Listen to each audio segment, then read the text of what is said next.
It's Jimmy. It's Jimmy. All right, Neil. You're standing right there. Perfectly in frame. I'm right here. There you go, Neil. How's it going? Jim Alexander here. Hey. Tell me what the most exciting, because people associate you with the space and kind of all the technique, all the stuff I wasn't good at in college. This is a bad interview. I'm sorry for all the bad science teachers you ever had. Well, hopefully I can learn something from you. What's the most exciting aspect of studying this for you that you've always been curious about the most? Is there anything particular that really always grabs you? That's a great question. So this is my second time hosting Cosmos out of the three. The first was Carl Sagan back in 1980. For me, professionally, I'm an astrophysicist. That's only a fraction of the scientific material that we cover. There's geology and biology and chemistry and physics and engineering.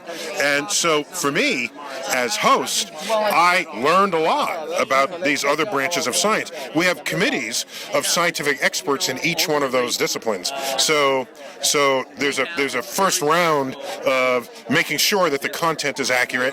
Then there's the storytelling that goes on top of that.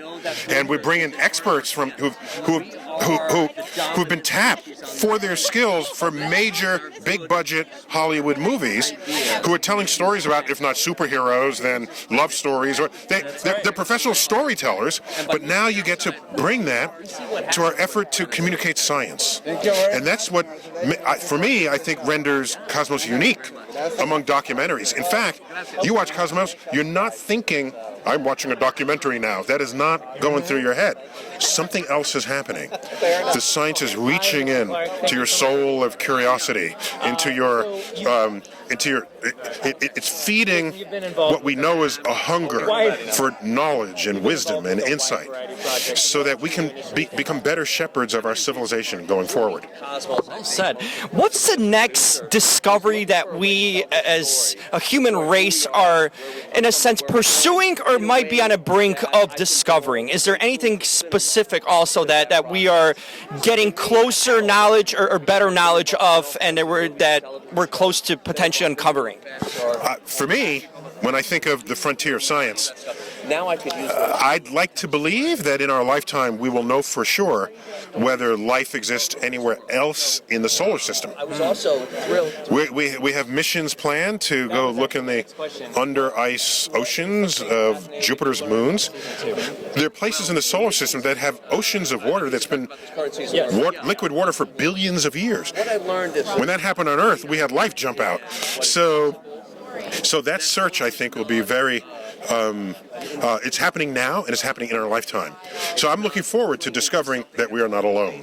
And for just someone that's a fan, like, get a telescope, what are certain things someone can do on their own to kind of learn and discover, aside from maybe watching YouTube videos, or what can they do at home to kind of explore themselves and see certain things? You can take this camera right now and point it up to the crescent moon. There you go. You are pointing. All right. And that bright star above it is not a star, it's the planet Venus. The universe, while it's above all our heads, it's accessible even with a backyard telescope. So I think you don't have to be a leading astrophysicist to embrace the discoveries of astrophysics or any of the sciences. And I think that's where science literacy matters. Thank you so much. Science literacy is, are you conversant? Can you vote on an issue where that science matters or that technology matters? If you can't, you have disenfranchised yourself from influencing the future of civilization. And Cosmos is a means of empowering you to look around and say, I have an understanding of what's going on, and I'm going to be the master of my own destiny in this universe. Perfectly said. Thank you so much, Neil. Appreciate it. Have a great one.